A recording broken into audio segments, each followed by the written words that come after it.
Welcome back into the Lions 24/7 podcast. I am Tyler Donahue. We have had a really busy few days here in Happy Valley. I feel like I've said that repeatedly on this podcast lately, but the last few, truly a lot going on around campus. Friday was Penn State's initial 7-on-7 tournament of the summer. They're going to have 3 of these that are going to draw high school talent from across the region, from outside of the region. We saw a little bit of that on Friday. And then Sunday, we were back at Penn State practice fields for a prospect camp, the Elite Showcase Camp, the second consecutive Sunday. New offers came out of there. We saw some commits in action. We saw some intriguing linemen putting in work. So a lot to break down from those events. But happening while all that was going on was another official visit weekend. Recruits arrived on campus this Friday, departed on Sunday, and in between spent a lot of quality time with Nittany Lions coaches and players. A ton of uncommitted talent was on campus. We spent a lot of time on our last episode of this podcast previewing the weekend and its significance with Tyler Calvaruzzo, our resident recruiting insider. And we bring Tyler back on board now to help break down things now that we're out of that second official visit weekend. And it did produce a commitment, so we'll start there. But first and foremost, Tyler, got to share the field with you Friday and Sunday. A lot of reporting going on since then and before then. Appreciate the work you put in, man. Yeah, I mean, first things first, before you even get into the commitment, it was great to be back in State College, get an eye on all those recruits out there. 7-on-7. I said it last week, man. I'm a huge fan of 7-on-7, especially when it's the high school teams going at it, leading up to their seasons. I think it's a lot of fun to watch, and we saw some really, really cool things out there. A lot of high-end talent on display, and then the camp on Sunday was awesome, as it always is. You know, again, a lot of high-level guys out there. Penn State staff getting eyes on a bunch of guys on its board or close to getting onto the board with offers. But it was a fun weekend. It was a fun weekend all around, and, hey, look, it ended in a commitment. Yeah, commitment came Monday, and that came from Darius Dixon. We did preview him and his trip all the way from Southern California last week, but he wasn't one of those guys we were necessarily eyeballing on hopping into this class next, though he did. He is the newest member of the 2025 recruiting class. He is the number 96 overall player in the country, the number 11 cornerback out of Mater Dei High School in Santa Ana, California. We discussed this on last Thursday. This is a powerhouse school, a perennial Power 4 recruit kind of factory at Mater Dei. It has been for a long time. And we've also mentioned that Terry Smith, Penn State's cornerback coach, a guy who's been on James Franklin's staff since 2014, he has had a lot of success in drawing talent to campus for visits from Southern California and some of the premier programs out there, but we haven't seen them get to the finish line. They did it here with Dixon. Talk about why this was able to happen and why a top 100 recruit who traveled across the country was ready to close his recruitment fresh after this experience. You know, a lot of times that Penn State gets these California guys on campus, you kind of have to go into wait and see mode, right? Or see it when I believe it mode. And, you know, there's good reason for that. Logistically, geographically, it's tough to pull these guys from across the country. But Penn State was able to do it here with Dixon. And he's not just any typical California recruit. He's a high-level guy. Mater Dei's number 1 cornerback. And, I mean, he has gone up against the best of the best on the West Coast and has continuously held his own at corner for Mater Dei, helped them to a CIF championship as a junior. He's just a big-time player. And when I look at how Penn State was able to get this one done, I go back to last June when this offer first got issued. You know, Dixon kind of popped up. For some people, Dixon was kind of a newer target, for lack of a better term, but that's only because things started to pick up with him a little bit later on in the process. When this offer first went out, and this is what Penn State tries to do every time it extends an offer to a prospect outside of the traditional recruiting footprint, especially on the West Coast, you know, just maintaining that relationship over time. I think the Nittany Lions have done a pretty good job of that. I think the staff's done a nice job of maintaining those relationships and getting these guys back to campus. But things were clearly at a different level here with Dixon, given the fact that he felt comfortable enough to, hey, look, I want to play across the country. I feel good about my relationships at Penn State. Let's get this thing done. Terry Smith just continues to do such a good job on the recruiting trail. I mean, cycle after cycle since I've been covering Penn State, it just feels that the top names on his board, more often than not, he, at the very least, is going to put Penn State in the position to get the job done. But I've seen him go out and close so many times at this point. Dixon, just based on where he's from and the level of prospect he is, for me, it has to be one of the more impressive gets from Terry Smith. I mean, our scouting team here at 24/7, Greg Biggins, who does a great job covering the West Coast. He labeled Dixon as the most physical cornerback out west. And that says a lot, because I don't think I need to tell our listeners how much talent is out there, not just in California, but the region in itself. It is loaded. And for Dixon to garner that label and draw such high praise with his coverage ability and his length, he's not necessarily a burner in the speed department, but he is so good and fluid in coverage. He makes up for it in so many different ways. This is just one of those gets where you look back at it later on in the cycle and you're like, wow, this is a really high quality get for Penn State, kind of guy who really makes a difference in your program once he signs for the Nittany Lions.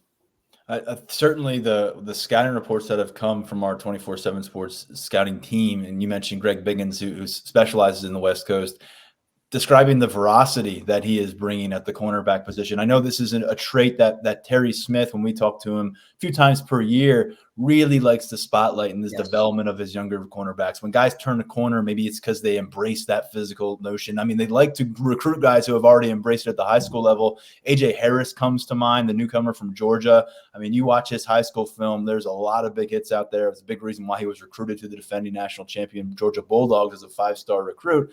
And I think right now across the board with some of these guys, the physical demeanor, the competitive nature at this cornerback spot continues to stand out. And so you can't really be a guy who's going to be a great cover corner, but kind of shy away from the contact. And with Darius Dixon, you get somebody that really embraces it. I think Greg Biggins said plays like a linebacker in a cornerback's body. So I think that's music to the ears of a lot of our listeners.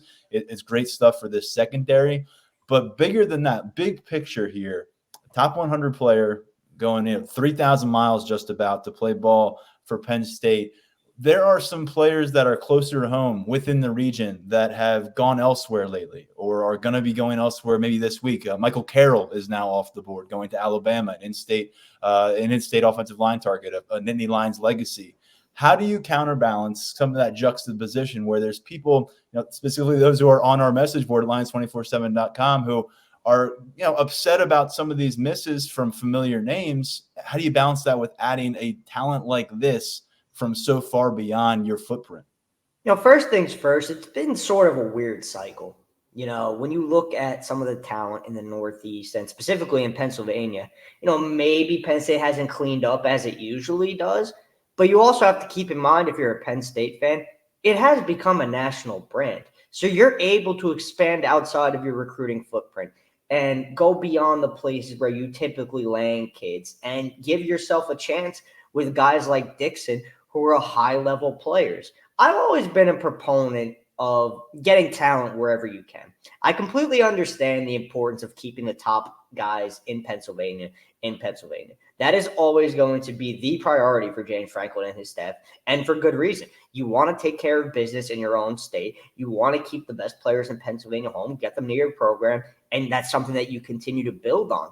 But if it's a cycle that is a little bit atypical, like this one where guys within Pennsylvania decide, hey, look, I want to venture outside of the state, go elsewhere, this is a prime example to me of Penn State having plenty of pull in other places. And we all know recruiting, it's a relationships industry. You got to have the relationships in place to go out and make a move like this. A West Coast prospect, a top 100 one at that, with plenty of accolades and a pretty decorated player, is not going to commit to a program 3,000 miles away from where he lives if he's, one, not 100% sold on the people and the relationships in place there, and if the people close to him aren't sold on the people and the relationships in place there. And that goes with the high school coaches as well. Penn State seems like it does such a good job forming relationships with these high school coaches. Now, especially when it comes to the West Coast guys, does that lead to commitments? It's tougher with programs that are 3,000 miles away. But when the relationships are good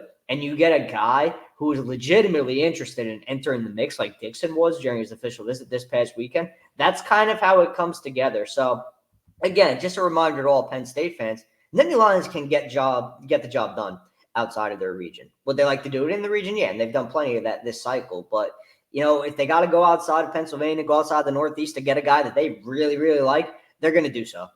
Yeah, the competitive level we've heard from feedback is really in a strong place with Dixon, as is the physicality. We addressed that. But a quick note here that was passed along from Greg Biggins, again, national recruiting analyst on the West Coast.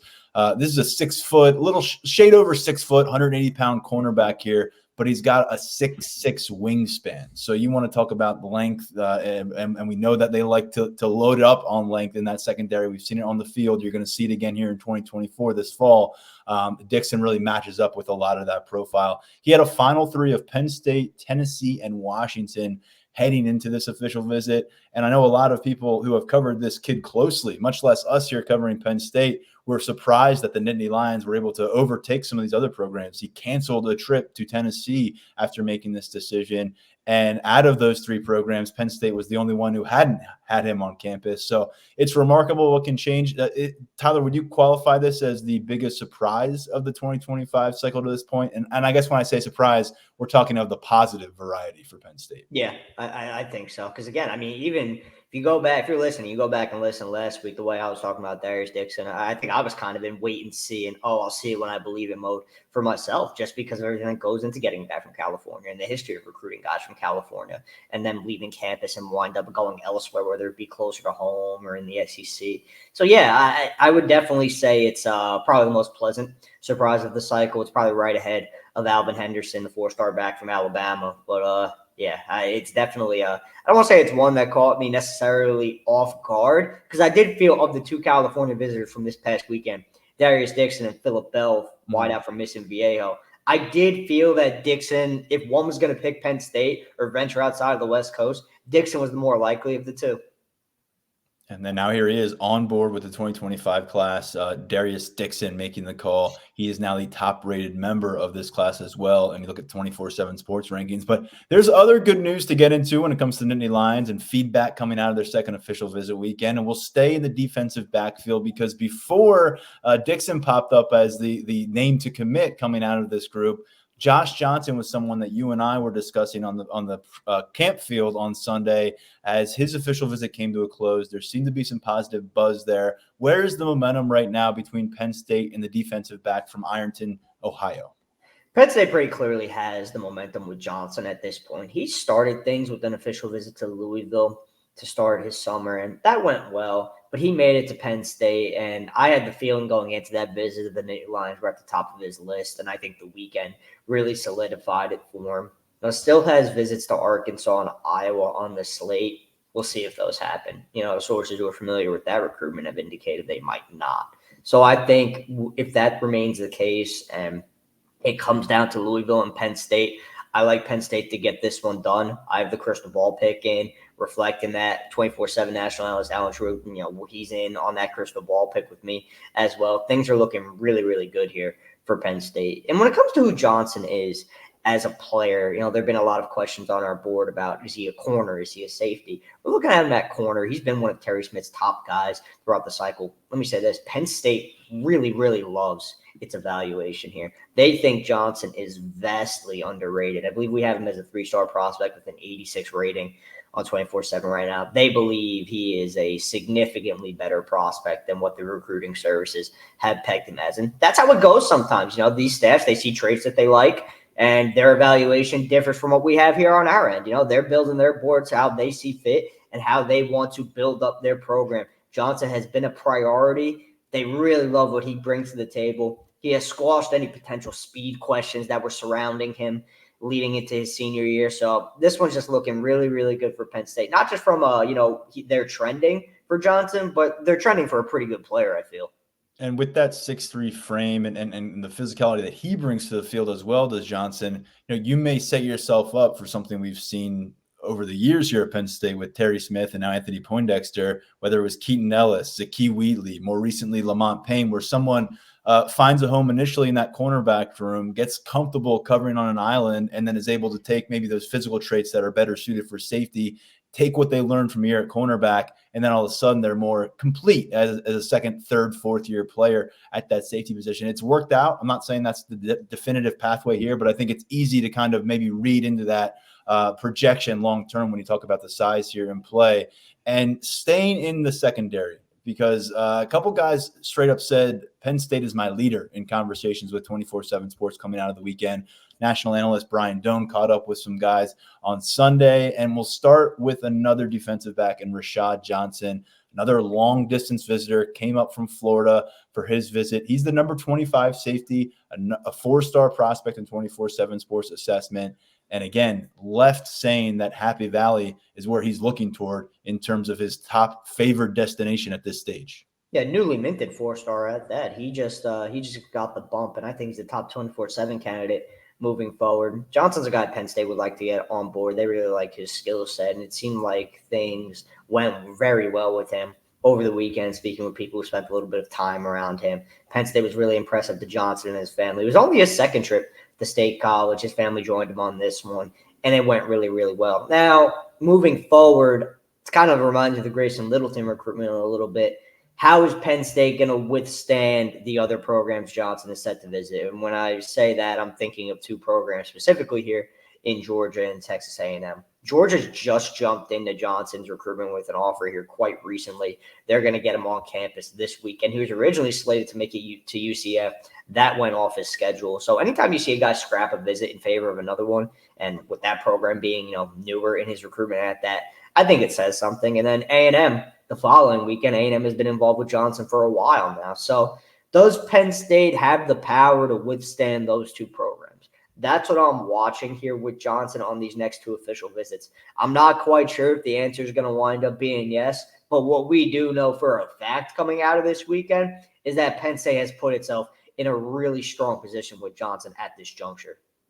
We'll keep tabs on that one. As you said, may have to weather the storm a bit. Georgia, a recent offer, now going to get a chance to host him next. And another player came out of his experience on campus this past weekend and said Penn State leads. Familiar name for our listeners, a guy that we covered a lot of ground with previewing this past weekend, Jeff Exner Jr., 4-star wide receiver out of the McDonough School in Maryland. Got a lot of size. We're waiting to see how this receiver class materializes. There are some really interesting players just in the past couple of weekends who have made their way through campus, and he certainly fits the bill as someone that we talked about for a long time, potentially joining this group. Yeah, and Penn State jumping out in front in his recruitment coming out of this official visit, just going to be honest, it doesn't really surprise me. Because whenever I think about Exner, I think about the relationship that he has in place at Penn State. I think about how long he has known Kenny Sanders. I think about the McDonough pipeline. So all of that put together, combined with the strong official visit, doesn't surprise me Penn State is sitting where it is currently sitting with Exner. I have given Virginia Tech plenty of credit in this recruitment. I think the Hokies have done a great job with Exner, and they remain in the picture. Maryland is coming up next for Exner on the official visit front. Then it seems like he will come to a decision after that. I just see Penn State being tough to beat with Exner at this point. I think it has built up so much positive momentum coming out of his official visit. I really like this one for the Nittany Lions when it's all said and done. But, Maryland is an in-state option. It gives him the opportunity to play close to home or closer to home than he would be if he were to be at Penn State. That's always notable because you don't know how a guy's going to react to that when he gets to that school for his official visit. But it's one of those recruitments, kind of like Lex Cyrus in the sense where I feel like everything is pointing towards Penn State, and Penn State has done such a good job with him. It's hard to shake the feeling that he won't end up a Nittany Lion at some point. Lex Cyrus, of course, the in-state 4-star receiver. He was on campus a couple weekends ago, left feeling good about the Nittany Lions. South Carolina, the other team to watch there. And just a little more detail from Brian Doan on Jeff Exner's visit. They tapped into that McDonough pipeline as Mason Robinson was his host on campus, who joined the program last year, defensive lineman from the McDonough School, and really sounded like the conversations with Exner are about his versatility. We've talked about just he's a guy who could warrant that athlete label because of his size and what he can do. But even just when you focus in at wide receiver, there's a few different roles you can carry within this Penn State offense, and he's someone that maybe fits a few different ones, not just pigeonholed into one spot.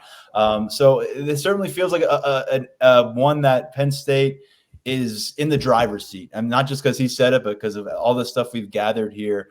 And when you look at this receiver class, still one guy on board right now, Lyric Samuel. We're going to talk about another target in a moment, but with multiple guys coming down the final stretch and talking about Penn State being out in front or right there in the mix, what do you think this wide receiver class looks like, let's say, when mid-July rolls around? I could see Cyrus in it. I could see Exner in it. Lyric Samuel, obviously, he has told me that he's locked in, so I see him in it. I think that we talk so much about rebuilding the receiver room through recruiting, whether it be high school recruiting in the transfer portal. And this cycle really being the chance for Marcus Hagins to hopefully, you never know how these guys are going to pan out once they get to town. That's everything is projection based. But hopefully that this would be the class to kind of, buck the trend, get things back on track at that wide receiver position. And I think that if Hagins is going to accomplish that this cycle, landing Exner and Cyrus would be a heck of a place to start, because there are still other top targets. You just mentioned we're going to get into it with one here soon. There are other top targets who are still on the board for Penn State. So if you could build a core group of Lyric Samuel, who's been on board since the winter, Lex Cyrus, an in-state guy who has been a priority for a long time, being able to win that battle will be a nice win for Hagins and company. And then going out and getting a 4-star prospect in Exner, who's a big body target and comes from a program you have had so much success recruiting in the past, I'd say that's a heck of a core for Penn State. I think that's a pretty good place to start. And then you start to add, I don't want to say luxuries, but really high-end players, beyond that. So I think I could definitely see those three in the class, and I think that's just kind of the starting point for Penn State at receiver. Let's talk about some of those big fish and one in particular. We talked a lot about Quincy Porter coming to campus a couple weekends ago, a top 24/7 wide receiver out of New Jersey who has a lot going on in his recruitment right now. And then Matthew Outten makes the trip up this past weekend from Virginia. We all know Marcus Hagins has a lot of deep roots in the state of Virginia, an opportunity here to get face-to-face with another top 24/7 receiver. Where do things stand coming out of this weekend? Because I know there's a lot of excitement about this young man, what he could accomplish at the Power 4 level, and particularly in the building at Penn State, where they see this guy. When you talk about some of the names we've mentioned at wide receiver, he's held in high regard. Yeah, staff loves him, no doubt about that. He is very highly regarded inside of Lash. He's right up there with Quincy Porter on the wide receiver board. That is a guy Penn State really, really loves, the skill set and the upside there. The feeling remains positive about where Penn State stands with Outten coming out of the weekend. Outten himself is kind of tough to get a read on. He's kind of even keeled, doesn't get too high, doesn't get too low. So I think no crystal ball picks yet. No crystal ball picks for Outten. I probably wouldn't even consider one until he finishes his visits, to be honest with you, because he's got Virginia Tech and Maryland still on the schedule. He took one to Syracuse. That also brings me to something I want to touch on him. I've watched Outen's film kind of just as a refresher leading into the weekend, and I've looked at what he's accomplished in high school. I'm not sure I understand why his recruitment isn't, bigger, for lack of a better term. It has a very regional flavor to it. I'm surprised there aren't some more national brands kicking around. He's a really, really good player, man. I could see why Penn State is so high on him. He just has so much going for him in terms of upside and who he is now as a wide out too at his size. So to another top target on Penn State's board where Penn State is doing well. And I think that once those two official visits occur and he goes into decision mode, Penn State is going to remain in high regard. He averaged more than 20 yards per catch as a junior, went up and got the ball a bunch as well. A fun highlight reel to look at from his 2023 campaign. Shifting over from wide receiver, where we know that there will be plenty more conversations as they build out that class with just Lyric Samuel there for now. Kanoa Winston was one of those hot topic names going into the weekend, a top 50 recruit.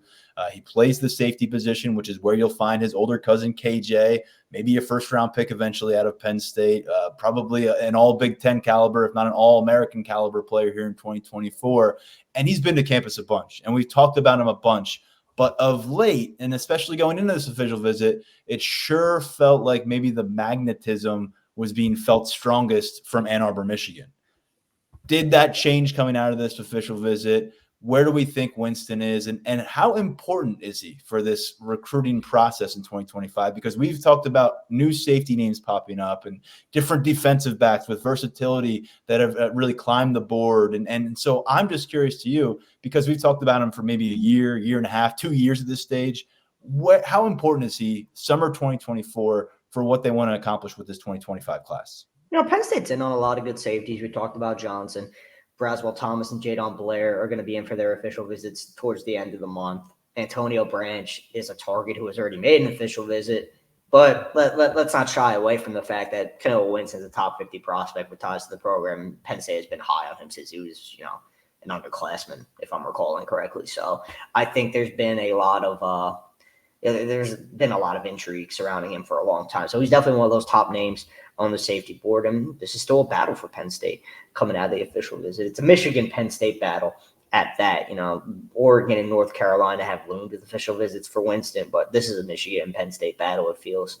I think the staff, essentially did all it could during Winston's official visit, pitching him on the development, and just look at what his cousin KJ has accomplished during his time with the Nittany Lions playing for Anthony Poindexter. And, that's kind of the proof is in the pudding type situation, right? We've gotten him to that point. We could get you to that point as well. And really a lot of this visit was also, kind of refreshing Winston on why State College is the place for him.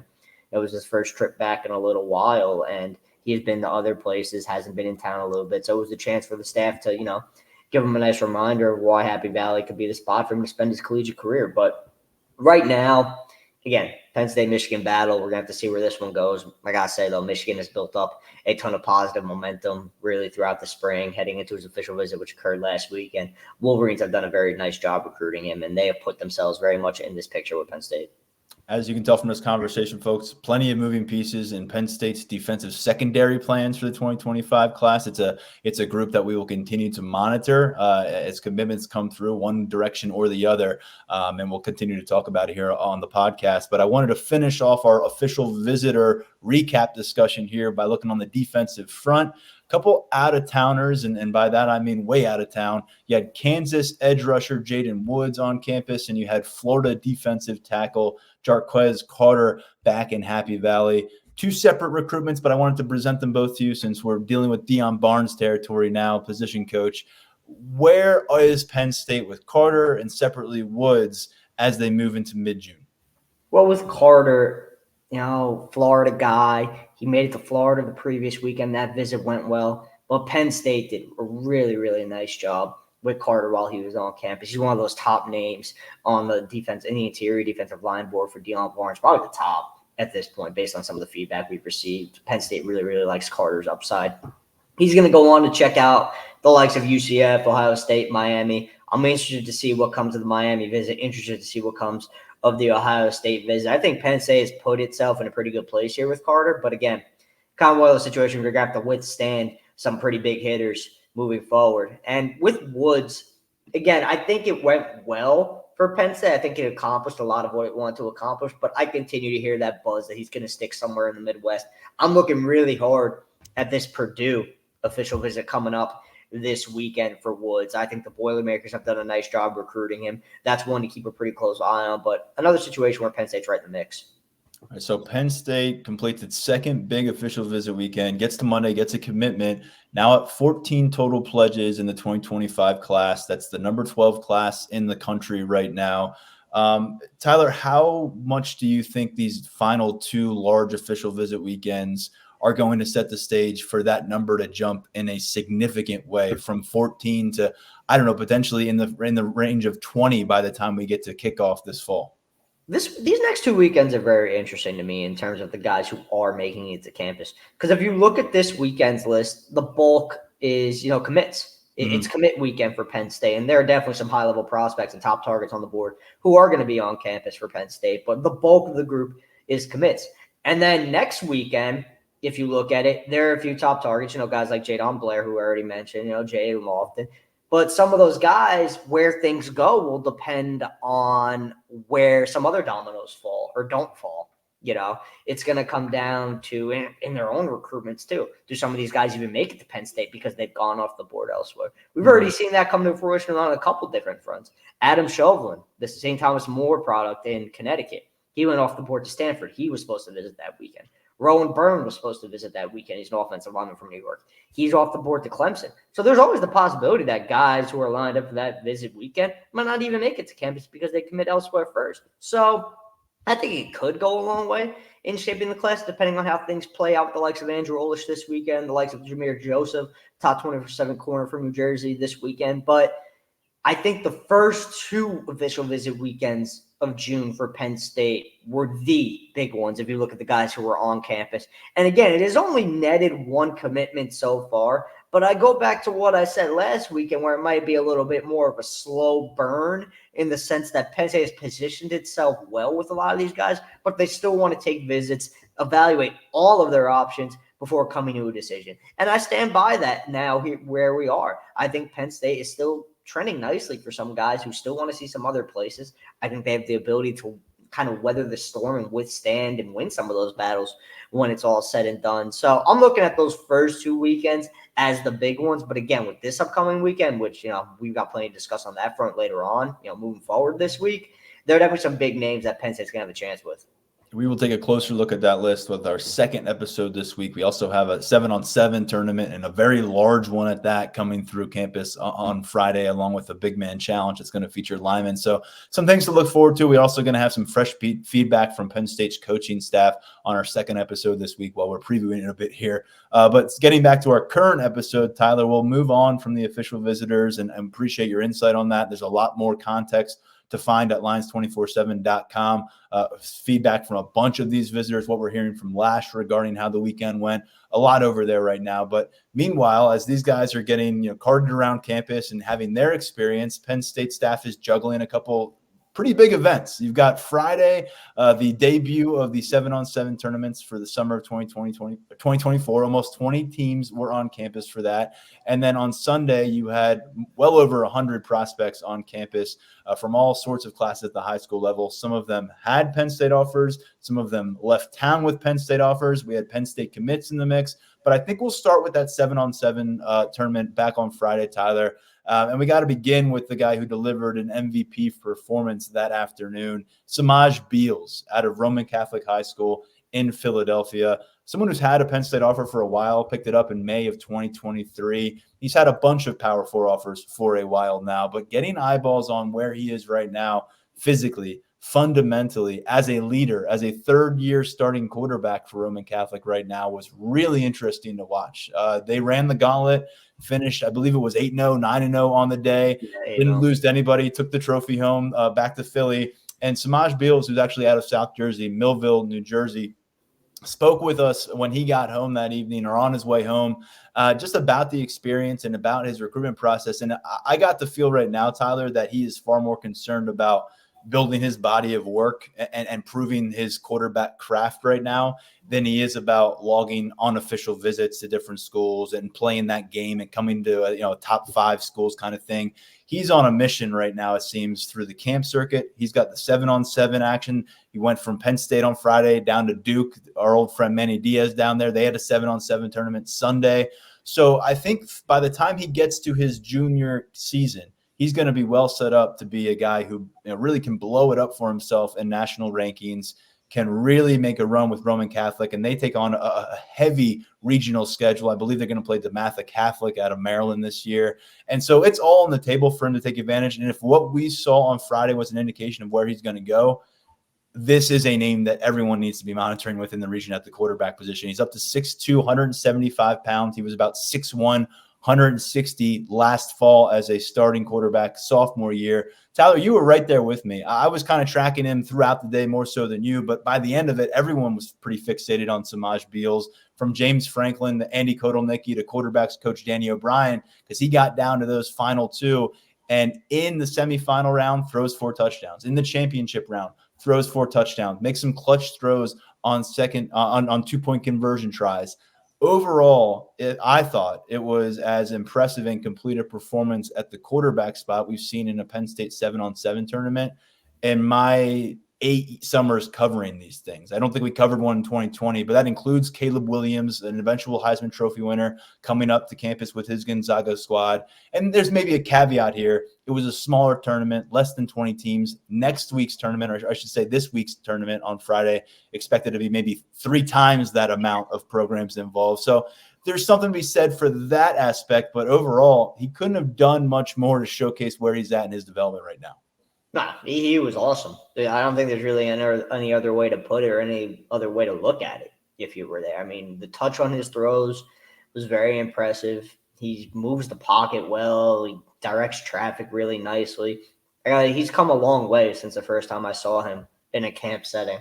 as a freshman, both physically too. Because I mean, back then he was Tyser Denmark's quarterback when he was a freshman. He was a skinny kid. He was still definitely growing into his frame. You're starting to see that take place a little bit more now. I mean, he was like 6'1", 150 at one point. Now he's a 6'2", 175. So he's a growing kid. Before it slips my brain forever during this recording, a lot of confidence coming from the Roman Catholic contingent on what Penn State is getting in Tyser Denmark. And Denmark, of course, finished his high school career at Imhotep Institute in Philadelphia there. But before that, he was at Roman Catholic. We saw him on the 7-on-7 circuit. We told the story a bunch when he came up with Roman Catholic. But those coaches know him. The people around that program know him. They're pretty engaged with where Tyser Denmark is. And I can tell you, speaking with people on their side and then hearing from some people on the Penn State side this past weekend, let's buckle up and see what Tyser Denmark can do in August, because I think some people believe it's going to be all systems go. Just want to put that out there. I know people are wondering what's going to happen with the receiver position. They got Peter Gonzalez. They've got Josiah Brown in that class as well. But Denmark's the guy because of that polish. You know, I know there's been questions about the speed at times during his recruitment process, but let's see what he can do. I'm just going to put that out there, a little more excited, and I didn't want to let that moment go by because I probably wouldn't remember to bring that up at any other point. No, yeah, there's a lot of optimism surrounding Denmark and what he can accomplish right off the bat, and kind of ties into the conversation we had about all the incoming freshmen, a while ago now at this point, that he's so smooth and so polished already as a route runner. He has soft hands. So, of course, he's going to have the opportunity to come in and compete like every other freshman, but I'll definitely be keeping a close eye on Tyser Denmark throughout fall camp, because that Penn State wide receiver room can use all of the talent it could get. But circling back to Beals, he's come a really long way in his progression. I think he still has a lot ahead of him. It's going to be interesting to see where exactly he stands from Penn State's perspective moving forward, because the staff had eyes on him throughout the afternoon, and they did not miss what we saw. They saw the exact same thing. They saw a prospect who was very clearly improved. And we have discussed 2026 quarterback recruiting a little bit over at Lions 24/7. It's still early in the cycle, but quarterback recruiting is always topical no matter the class. There are some guys who are very clearly at the top of the board for Penn State, and then there are regional guys like Beals who maybe are in that second tier, if tiers have formed yet this early in the cycle. But I think with what Beals pieced together on Friday, he's going to be able to work his way into that conversation when it comes to 2026 quarterback recruiting. He had a hell of a day. Regarding those potential quarterback tiers, I think this staff, especially Andy Kotelnicki himself, will be in a better position to kind of tier these up, because they're going to have a lot of these guys coming through camps. And they're going to have intel from other camps that are maybe occurring. But I think it's really, and now that you're getting eyeballs on these guys on your own, on your practice field, I think it goes a long way in that evaluation process, and very curious to see what it means for Beals moving forward. By the way, he had a big week. He was hanging out with Deion Sanders out in Boulder, Colorado on Wednesday. Friday, he was earning the trophy for 7-on-7 championship at Penn State. And then Sunday, he's down at Duke playing in another 7-on-7 tournament. He'll get out to schools like Ohio State, Rutgers, Syracuse in the coming weeks as he continues to check out campuses and try to broaden his horizon as a recruit as well, and work with his team on 7-on-7. Beyond Samaj Beals, a big story for us on Friday was getting a chance to take a longer look at Deshaun Burnett. Been committed to the program for a while. I believe back in early February is when he came on board. Out of Amani Christian in Pittsburgh. He's somebody that we had Brian Doan on breaking down that commitment afterwards, and a lot of the conversation stemmed from, is he going to be a linebacker at the next level, or is Mother Nature going to determine he's an edge rusher, and that's where he's going to end up with Deion Barnes and company. We got to look at him playing some receiver on Friday, and I'll tell you what, the athletic profile here for a guy that, to me, eyeball test screams future college edge rusher, but just watching him run down the field, go up and get the ball a little bit, really a lot of range when you project what this guy could do for a college football roster. Yeah, and if you look at his physical makeup already, he's already pretty thick. He's built really well. He's a muscular kid. And just watching him move around out there and speaking with people who are familiar with where he's heading in his development. You go back to last summer, he's putting up around 4.6 in the 40. There are people who think he can get to a 4.5 and being a 4.5 guy in the 40. So he's just one of those, kind of freak athletes that Penn State has on its hands. And yeah, he's, it just feels like he's going to be an edge at the next level. I think that's kind of where we have him projected from our perspective right now in terms of numbers when we go position by position in the 2025 class. Edge seems more likely than not. Quite frankly, it seems preferred to just, given where he's heading in his physical development.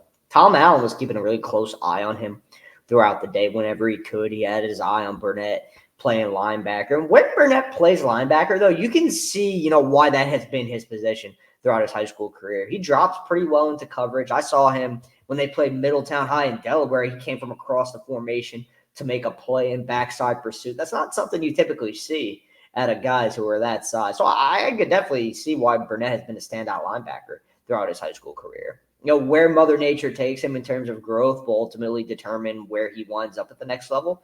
And I think it could be a good spot for him, but he had a good day. He had a good day on offense too. He plays a pretty big role for Imani in that regard. And he had some big catches. He caught a game-winning 2-point conversion.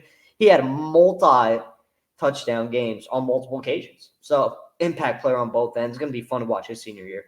And if I'm not mistaken, that 2-point conversion at the buzzer to win that contest pushed Imani into the semifinal round, I think, in the tournament, which is where they ultimately fell. But I came away thinking this guy's kind of a fun Swiss Army knife piece of this puzzle on the defensive side of the ball. And if you're an Imani Christian supporter, you're going to be excited to see him play on both ends of the football this season. I think he's going to be able to really light it up with some of those physical edges he'll have in most matchups. A couple wide receivers we wanted to get to here in the 7-on-7 assessment. And let's be honest, in the 7-on-7 work, the quarterback position and the wide receiver spots are typically the best to get a feel for a guy in that kind of a setting. And we had two of the better from the region in the 2026 class, Messiah Hampton from up in Rochester, New York, and then BJ Garrett from Delaware, from Middletown, Delaware. There have been rumblings down in Middletown that this young man, BJ Garrett, who's a rising junior, is maybe the best they've had since some guy named Chris Godwin came to Penn State and did a lot of really good things and has made himself millions of dollars in the NFL with the Tampa Bay Buccaneers. You took a much longer look at Garrett. I think I got one game. You were kind of focused on him for a while I was tracking Samaj Beals across the practice fields. What do you think about him? Because he has that length and the prospect profile is really interesting. But if I'm not mistaken, Penn State has not jumped into the party yet. No, not yet. I think they want to see a little bit more out of him, how his junior season comes together. He's visited multiple times, so he's very much on the staff's radar. Long kid, catch radius is there. He kind of just glides by opposing defensive backs. So it's one of those things, again, where I completely understand why people in Middletown are so bullish on his potential. I'd like to see more of an expanded route tree from him. I think that's something Middletown kind of just, he's kind of a go route guy right now. I think a lot of that also has to do with Middletown's offense. They know how impactful of a deep threat he is and how he can take the top off of the defense. And he's going to be just such a crucial part of Middletown's passing attack in that regard. So, there's not going to be a ton of diversity with what he does. But, just moving forward, with my own eyes, it would be nice to see how he fares running some other routes. But testing solid. Like I said, the length is there. The frame is there. He's still growing physically, can pack on some muscle and still be an impactful outside receiver in terms of speed. So I like where he's heading in his development. I'm going to be interested to see if Penn State jumps in. But I think he could definitely be a Power 4 player.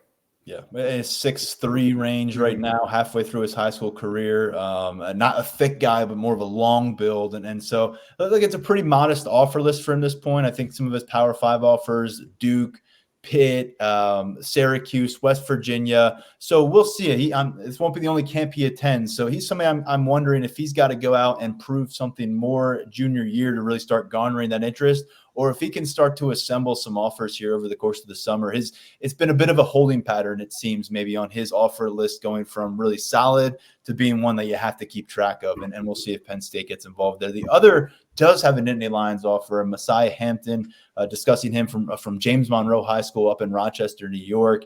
And he was in the final matchup as well, played against Roman Catholic with a team that was actually kind of a bunch of hodgepodge high school players. It wasn't just one high school program, but it was kind of a squad put together. And he was an outside threat for them. We saw on multiple occasions, including the championship game of the 7-on-7 tournament, where the quarterback goes deep, down the sideline to Messiah Hampton. He's got a foot or two ahead of the defending cornerback, and he comes down with a pretty contested catch on both occasions. One scored a touchdown, and then the championship game, I think he put his team right on the doorstep at the half-yard line for their first touchdown. So to me, what we saw, and I think we were standing next to each other for the first big highlight play for Hampton on the day, we saw validates that what Penn State's early offer here. He's the number 70 wide receiver right now in 2026 rankings, but he's the number one player in New York. He's got a lot of regional offers, and I think if he goes to some camp showcases and exhibits that kind of quality and gets probably more reps in a one-on-one setting, his team was pretty stacked with wide receiver talent. The quarterback spread the ball around. Would love to see Hampton maybe come back for a Penn State camp, get some one-on-one routes working with quarterbacks and get a better feel, because I think he would win almost all those routes. I think he'd be in position to win most of those routes. And I think he's somebody whose recruitment profile right now, before their junior year of high school, doesn't really reflect where I think he'll be valued by a lot of Power 4 programs a year from right now when he's exploring official visits.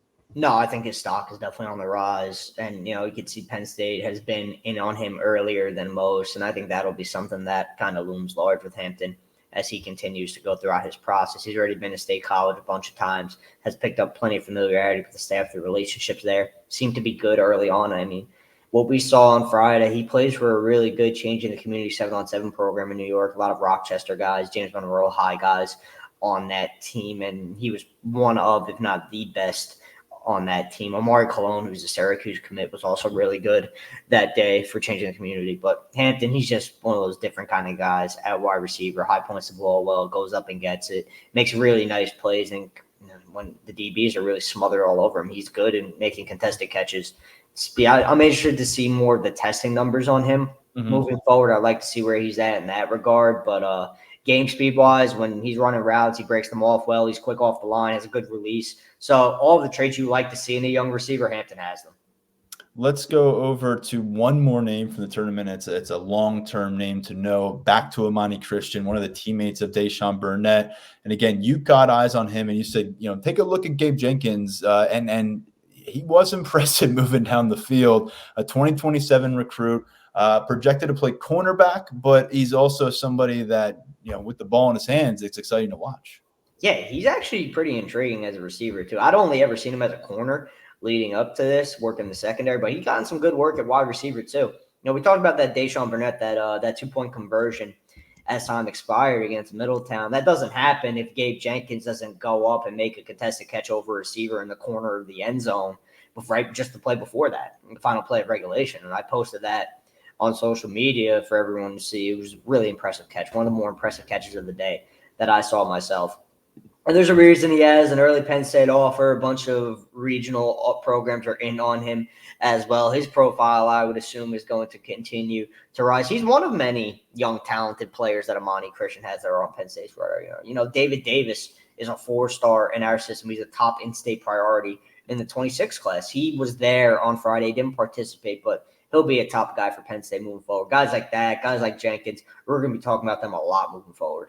We know Terry Smith will be all over the situation out there. And I can tell you he was certainly paying close attention to Imani for much of the afternoon. Let's go over to Sunday's camp, which was really, it was a treat for a few different reasons. We got eyeballs on several guys who end up getting offers within hours of camp or within minutes of camp in some instances.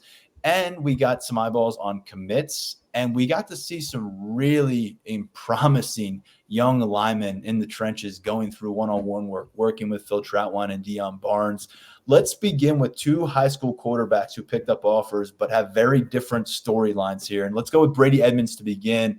Made the trip from Southern California, beautiful Huntington Beach High School. And he's somebody who has a bunch of offers, whether you're talking West Coast schools, SEC schools. He's packed a bunch. He's over 20 scholarship offers. Penn State added to that list coming off of this visit. He's a 2027 quarterback, is Brady Edmonds. So we're talking about 3 high school seasons still ahead of us.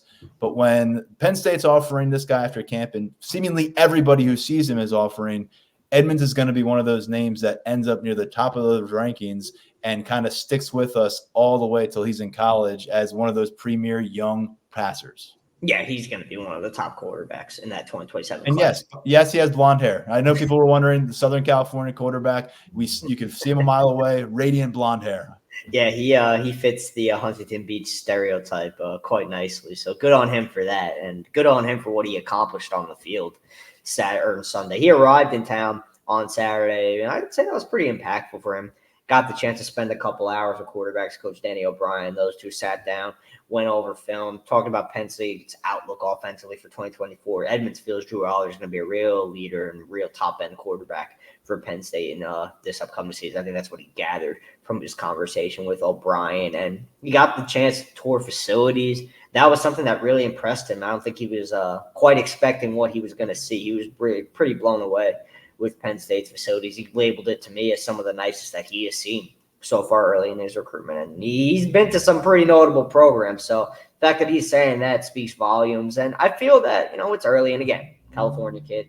I do think Penn State is actually going to be able to kind of stick around here in this hunt, though, with Edmonds early in his recruitment, potentially as an upperclassman as well. I think that there are multiple aspects of Penn State that appeal to him. He likes the fact that Andy Kotelnicki and Danny O'Brien have different backgrounds. Kotelnicki just brings so much knowledge schematically as offensive coordinator, and then O'Brien really specializing in quarterback play and his knowledge there. That was something Edmonds mentioned specifically to me as standing out about Penn State. So, again, we'll see where things go. But Penn State kicking the 2027 quarterback recruiting cycle off with a really impressive offer here.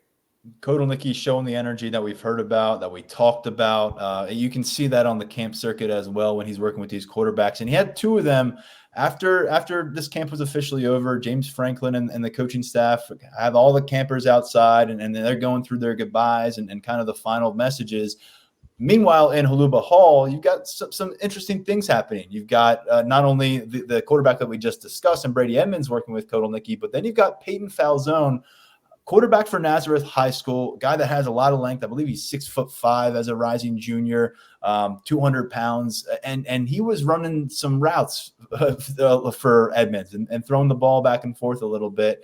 And he reports an offer. And there's more to the story here. Not only is he an in-state guy getting an offer, and he's a high school quarterback, but we're putting this one in the athlete category. And I think just from some of the glimpses we got of this guy moving around the field, you can understand why. Yeah, he tested really well athletically. His size checks out. He's around 6'4", 210, I believe, right now. So more of a wide receiver / tight end target, depending on where, he goes physically for Penn State. I think I'd definitely label him as a true athlete right now. And he's going to continue playing quarterback for Nazareth. And he's pretty good at it. I'm not quite sure he's a power 4 quarterback, but athletically, projection-wise, what he could potentially do as a pass catcher at the next level, I see the intrigue there from Penn State side and Virginia Tech side as well. The Hokies have offered. So completely understand why that one was issued. And again, in-state guys, so we're going to have to keep a really close eye on this one. I know Falzone holds the Nittany Lions in pretty high regard.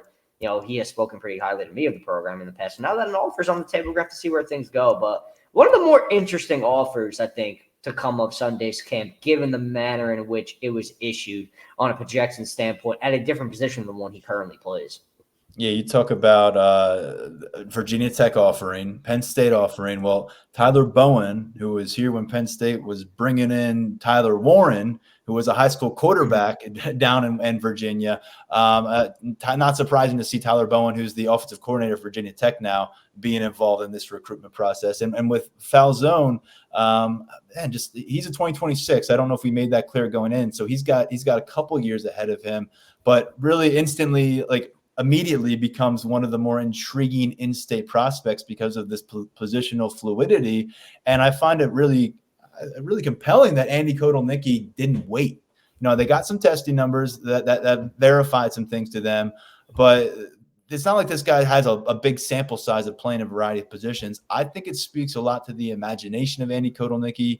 And I think when you're talking about an in-state player, you don't hand out those offers lightly to a rising junior. You do that knowing that you need to make a bit of a commitment on your end too to following up and actually recruiting this young man. And so I hope Falzone is somebody that we get a chance to really hear open up on what he is learning about his Penn State recruitment. But I think we're going to be learning about it as time goes on. And that's not necessarily unique to any cycle. Guys like Brady O'Hara, he's in a fluid situation.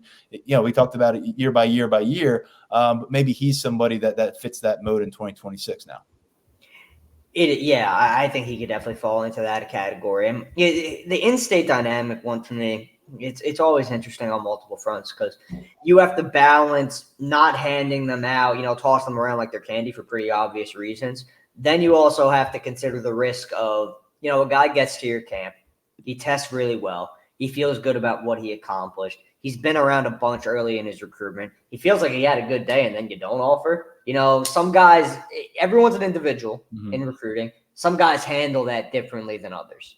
I look at a guy, you mentioned Michael Carroll earlier in the show who went off the board to Alabama. I look at him early in his recruitment as an in-state guy where he was around a bunch, camped a bunch, didn't earn his offer until a little bit later on in the process because it was something that had to be earned. And that was something that you don't know how a guy like that's going to react, but he appreciated that from Penn State's end. Again, everyone's different. So I think that's something that you need to balance as well when considering the timing of an offer, when you extend it, how you extend it. I think it was a good time to make the move for Penn State because, again, Nittany knows a lot about tight end play and potential tight end and what a guy could do athletically at that position, just given his coaching background. So if you see the measurables check out, you see the testing numbers check out, you like where things could potentially go from an upside perspective, it doesn't hurt to put this one out now if you're Penn State. So I think the timing, all of that taken into consideration, it lines up. But yeah, man, every in-state offer is definitely a little bit of a juggling act, especially when you're doing it early in a prospect's recruitment. A fun name to follow. And by the way, that Nazareth high school program produced Jahan Dotson, an eventual first-round pick here out of Penn State. Another connection here in terms of we've talked about a few of them where a player has a little bit of background with the program because of a preceding star at their high school has moved on. And in this case, Ethan Grunkemeyer is the preceding star who moved on from Olentangy High School in Ohio. And now an up-and-comer there is Caden Gebhardt, safety. Maybe he grows into a linebacker, but he's a 2026 player and he's a top 24/7 prospect, and he's a new Nittany Lions target. And when he broke down this to you, I mean, it feels like if things go well for Ethan Grunkemeyer at Penn State and the Nittany Lions really want this kid long-term, they're going to be in a fantastic situation to pull him on board eventually. Yeah, I think they're definitely going to want him long-term too because he's a really intriguing prospect. Another guy who has tested well. The size checks out, and I think he fits that, that lion role quite nicely, that hybrid linebacker safety position that Tom Allen has in his defense. And Allen took plenty of time with Gebhardt alone individually after camp, to make that determination, to see if he could be a guy who fits in that role. He put him through drill work, liked what he saw. I think that the Grunkemeyer factor definitely plays a role here because those two aren't just teammates. They're really close friends. Gebhardt labeled him as his best friend. And Grunkemeyer was watching on as Gebhardt went through testing. He was there with him all day, and I think that meant a lot to him. So, yeah, I think if all goes well for Ethan Grunkemeyer at Penn State and, the Nittany Lions remain a player in Gebhardt's recruitment, as I anticipate they will, this is one of those ones you kind of circle early on in the 2026 cycle. I think it's going to be interesting to see because, again, it's a top 24/7 prospect who has a national offer list. I'm interested to see which other Big Ten programs push the hardest, but Penn State's going to be in that top group for him. I have a good feeling about that. Yeah, it's again, the theme of this is we talk about Nittany sticking around later with these guys. Now we're talking about the defensive coordinator sticking around later with these guys. It's always good when the coach or coordinator wants a little extra look at you, and often those tend to be the players that about an hour later announce to Twitter or whatever, hey, I got a Penn State offer and add it to my list. So it happened in this case. And another spot where it happened at cornerback, Jaziel Hart. This is another example of a guy that you caught up with after his offer from the camps and certainly made an impact. He's someone who had out of Virginia, has a very regional feel to this. North Carolina, Virginia, Maryland, I believe Virginia Tech has offered as well. And now Penn State entering the equation. What was the feedback like on the 2026 cornerback here? I mean, first things first for me, some guys just looked the part. And I remember walking down to the practice field to watch guys run the 40, and Hart pretty much instantly caught my eye with his speed. Then I go back inside Haluba Hall later on in camp to watch the DBs go through drill work, and he stood out immediately again to me. So some guys just have that look to him where you watch him move around, you say, oh, whoa, that's a player. That's who Hart is for me, or he was for me that day. And it was also nothing new because I saw him at Under Armour Baltimore last month, and he was just as good that day. So it's kind of been part of the course for him on the camp circuit in terms of impressing. Penn State, the latest program to jump in with the Virginia standout. And the feedback from him regarding Penn State has been pretty overwhelmingly positive so far. Before he participated in Under Armour Baltimore last month, he visited during that junior day that Penn State hosted for guys just before the Elite 11 and All-22 regional in State High. Hart was in attendance for that. Learned a lot about the program that day. Got a jump start really on building his relationship with Terry Smith. And I think that kind of helped Hart succeed and thrive in the camp setting, taking coaching from Smith, because he learned a little bit about his philosophy and style and gave himself an idea of what to expect out of Smith on the camp field. And all went well. The staff liked what it saw. He tested really well. He told me that he tested better at Penn State than he did while camping at North Carolina. He was pretty encouraged about that, was pretty pleased with his performance. So it was really a good day for Hart, one that ended in an offer, and he'll be back. He told me he might be back for Lash Bash next month, and if that doesn't happen, it'll be a game during the fall. Penn State joins Maryland as an early Big Ten offer, and South Carolina, Tennessee extending offers out of the SEC for the rising junior out of North Cross High School in Roanoke, Virginia. And let's finish off this conversation with what really could have been front and center if we wanted to start with got us the most excited over the course of the weekend. It was really beyond Samaj Beals. I enjoyed most following these linemen and watching their one-on-one work toward the tail end of Sunday afternoon. And you've got a few 2027s who really stepped up and really kind of validated some of the early buzz around them from within the region here. But we got to begin with a 2025 prospect, back-to-back Sundays camping here with Penn State, Amori Hills out of Baltimore. He was on campus not only for this event, but we saw him riding around the golf cart with Phil Trautwein on Friday because he was getting underway with his official visit with his family. And so he had the official visit Friday, Saturday, and early Sunday. And then he transitions into camp mode again on Sunday, early afternoon and through the day, and eventually gets loaded up with a bunch of one-on-one work. His first couple reps were at center. The rest of them were at left guard. And Tyler, that's where we saw him work the previous Sunday. And this time, not only was he not rotating out, he was the only lineman on either side of the ball not rotating out between reps. He was getting double reps in many occasions from Phil Trautwein. Very clear that him, Frank Leonard, this coaching staff prioritized getting another look. He was encouraged to camp. They wanted to get more testing numbers. They wanted to see him in more competitive environment again. This is a really kind of indicative, I think, of June in college football, where there's so much fluidity and there's a lot of moving pieces and there's decisions to be made by coaching staffs and decisions to be made by prospects, and they all ultimately domino affect each other. Yeah. Penn State's offensive line recruiting is in a interesting place right now. We've already got a couple guys on board, still plenty out there. Carroll is no longer one of them. We're going to have to see, where things go from this point on. Got Zaire Addison's another one who's now off the board for Penn State. But Hills, athletically, testing-wise, I don't think there was much difference between what he accomplished during his first camp with Penn State as opposed to the second. I think it was still a lot of the same in that regard. But during one-on-ones, he really thrived, and he had himself a really good showing at left guard. You see the drive. He got a strong lower half, and he does a really good job. You see him, being one of those guys that are really, really good interior run blocker at the next level. So we're gonna have to see where things go with Hills from this point on. But they're in that one-on-one portion, man. He definitely impressed and held his own against a pretty good competition.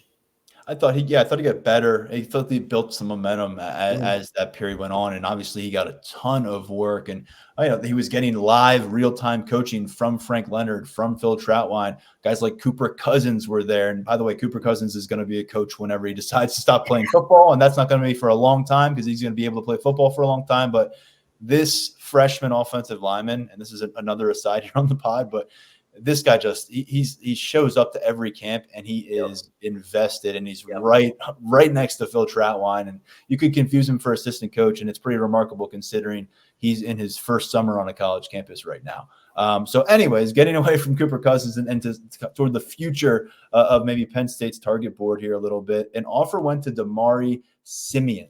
And this is a player out of St. Augustine High School down in South Jersey. It's way back when produced Austin Johnson, who played on the defensive line for Penn State, went on to play in the NFL for quite some time. But this is somebody who, when we talk about earning an offer, he did. He came away on Sunday evening with a Penn State offer. And before that happened, I didn't see him lose a single rep, and he was hungry for reps, and many of them came against the Maury Hills. And I should say there were some stalemates involved, but I never saw him get his lunch money taken. Everybody gets their lunch money taken at some point when you're getting that many reps in one-on-one scenario with power forward talent around you. It didn't happen for him, and he was almost unblockable. I mean, he was for a lot of these younger offensive linemen. And so you're wondering who this player is. We figured it out pretty quickly. He's got an offer. What do we need to know about Simeon? Because man, that was one of the better defensive tackle efforts I've seen in a camp setting. And I can tell you the feedback from Deion Barnes and that staff as they were watching him and giving him some props. They knew they were watching something fun unfold.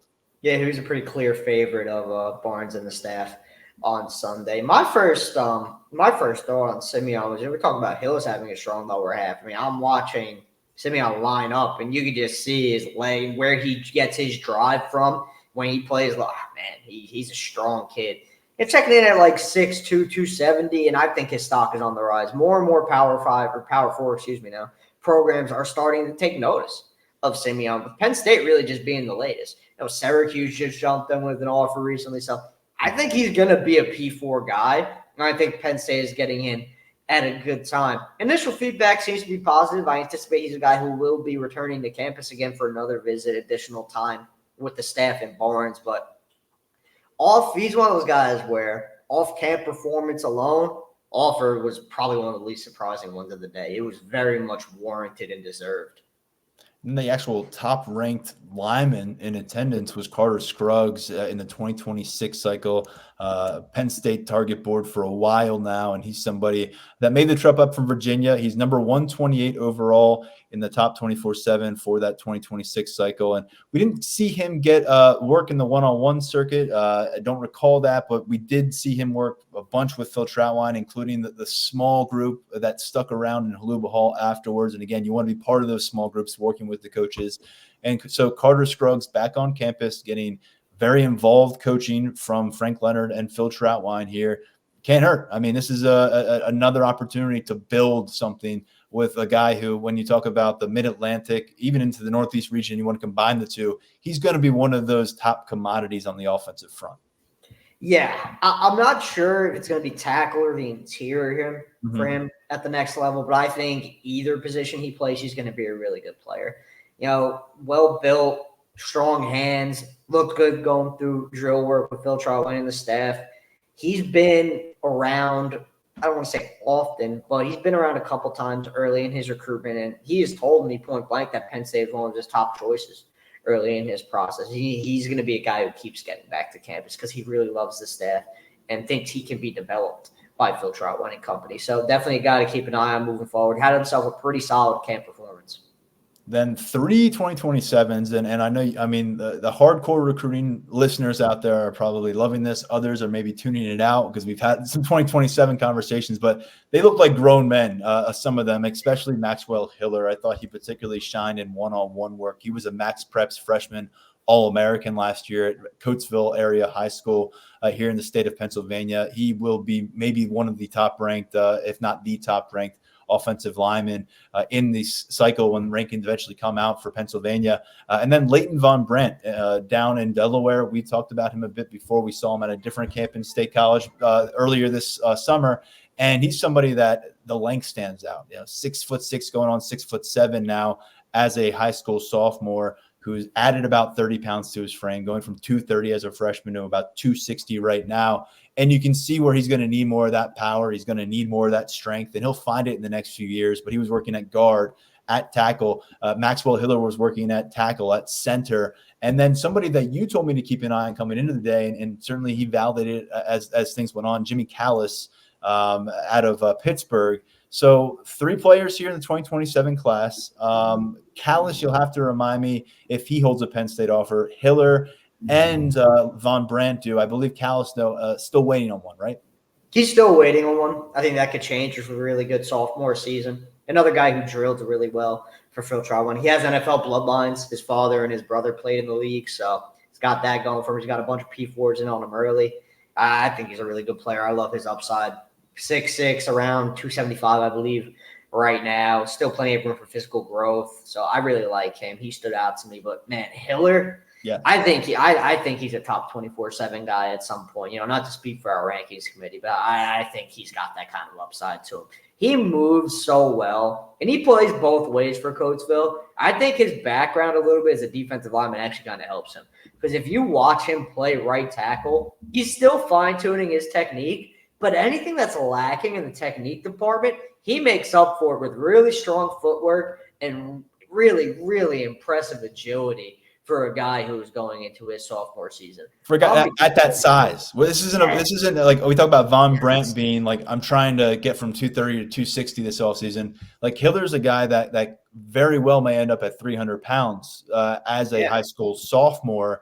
And yet you're right. He can cover ground. I mean, if he doesn't beat you off the first step, and you're not always going to beat an edge rusher off the first step, but his ability to regain ground at that size at this stage of development, like I thought he stole the show during one-on-one work. And I'm going to have to go through my video and I'm going to put up some clips of his one-on-one work because I think our audience will appreciate it. I think it probably needs to be on his 24/7 profile as well, because he's somebody that among a really strong group of linemen, the in-state offensive tackle, guard, center, wherever he ends up, just really showed up. And I think that performance would have really impressed if he was in a 2026 class or in a 2025 class. Either way, it was a fantastic effort.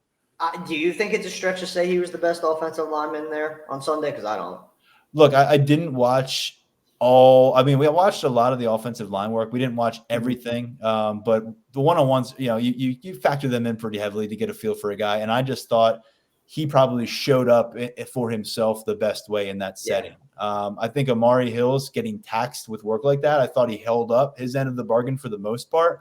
But Hiller was going inside, outside, trying to elbow guys out of the drill so he'd get involved. I mean, he wanted every rep he could get. And I had to keep reminding myself, this is somebody who still hasn't taken a snap as a high school sophomore yet, from the size to kind of the embracing the competitive nature. And I'll say Von Brandt has that competitive nature too, but he is maybe a year or two behind Hiller in the physicality and developmental stage, I think, right now. And so when you're finding a player this young who wants it and can really use his body to his advantage versus trying to find coordination at 15 years old, Hiller's on a different level right now in terms of anyone I've really seen in the 2027 offensive line class. And we'll see more of those guys in person come through in the weeks ahead. But kind of like Kevin Brown, and for different reasons last summer, I'm coming out of this camp performance and circling him and saying, like, if things go according to plan, there's no reason this dude isn't playing until he's like 35 years old, 36 years old in the game of football. Yeah, I mean, we're going to be talking about him a ton as an in-state guy who already has an offer. And same goes with Von Brandt as a regional guy who has an offer. They're both going to be high on that board for Penn State, I'd assume, as long as they accomplish what they need to accomplish in their respective developments. So they'll draw, again, regionally, with some really strong names for Penn State to work with. We can wrap here. A couple defensive backs that we like: Jacob Witherspoon, Zahir Cobb, just to throw more names out there. More on them over at Lions247.com. Witherspoon's a guy that really showed off his speed in the 40-yard dash, and then I thought that translated into some drill work. And Cobb's somebody that they like at safety. And then we did see, again, extra work with Marcus Higgins and a wide receiver. It turned out to be Ben Whitver in the 2026 class. Penn State has offered him already before camp, but he's teammates with Matt Henderson, who's going to play tight end for Penn State. He played wide receiver last season, but those two have a lot of history. Unfortunately, Matt Henderson, we didn't get a long look at in some of the one-on-one work. I think he's still working his way back from the hamstring injury that he suffered in front of us at that camp here in State College back in May. But Henderson went through some tight end drills. He was hearing from Andrew Rappelier a bunch, and it's going to be a little bit uncomfortable aspects of the transition as he embraces being a blocker, and it's not easy to do for everyone going from the receiver at that level. But what do you make of that duo, what they can be here together this fall? Because Whitver clearly is someone who has Hagen's attention, and then we know Matt Henderson is an athletic freak who just kind of working his way towards the inevitable of being a tight end at Nittany Lions as a Nittany Lion. Yeah, with Henderson, my observation with him when he was working on the bags with Ty Howell was it kind of goes back to conversations regarding every tight end prospect. It's nice if you have the athleticism to go out, be an impact pass catcher, but can you play in line when asked? Can you make blocks when asked to do so? And I think helping Henderson get to that point of development where he's a complete tight end can do all of that.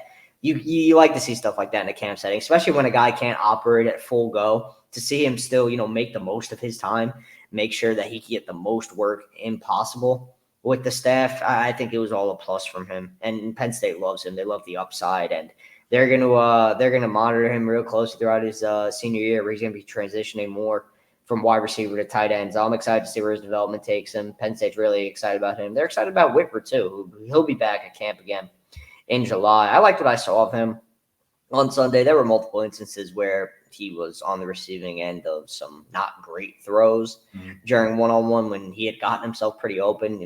That's part of it sometimes, but he had a good day too. So those two guys, man, Outten they have some impressive pass catchers. It's going to be a fun offense to follow this fall. But yes, I look forward to seeing Whitver again, and we will have a bunch more camp coverage. And I know these are longer recruiting episodes that we're kind of throwing on your doorstep here with these podcasts here in June. But we got a lot of notebook to throw out for everybody between the official visits and the camp coverage. So appreciate it, Tyler. This was a long stretch of conversation, but I think we got a lot on the table. And for those who really want to be in the know on Penn State recruiting, I think we helped. And by the way, if you want to really dive into it, lions247.com is where you're going to get live time updates. We'll be back with another episode, though, later this week. And Tyler, you'll hop on. And again, we'll shift it from looking back to looking forward. We'll have another 7-on-7 tournament. We'll get into a few of the confirmed names to know who are going to be competing on the fields. But the big center of conversation will be yet another official visit. It is heavy on Penn State commits, but there are some intriguing names out there that are on the target board for the Nittany Lions. And clearly, as we get to this point, I'm ready to stop talking, and I think you are too. So, Tyler, appreciate it, and we'll catch up with you in just a couple days. Yep, looking forward to it, man. Thank you. All right, later. Later. Great stuff from Tyler. Again, we're back with episode number 2. Not only will we discuss this upcoming official visit weekend, but we'll talk about what we heard from Penn State coaches this week before Lift for Life happens on Thursday. Great event occurring over at Penn State's facilities. We will get a chance to hear from James Franklin and several assistant coaches from the Nittany Lions staff. A good time to pick their brains on program developments, how things are going with some of the new players on campus, and how guys are evolving in their second, third, fourth, maybe fifth season on campus. A lot to dive into with the coaches, and we're going to try to turn around and get up an episode for you late Thursday into early Friday with a lot of coverage coming your way. For now, stepping aside, I'm Tyler Donahue. Thanks for hanging with us for a marathon recruiting episode, especially to our guy, Tyler Calvaruso. We'll talk to you soon right here on the Lions 24/7 podcast.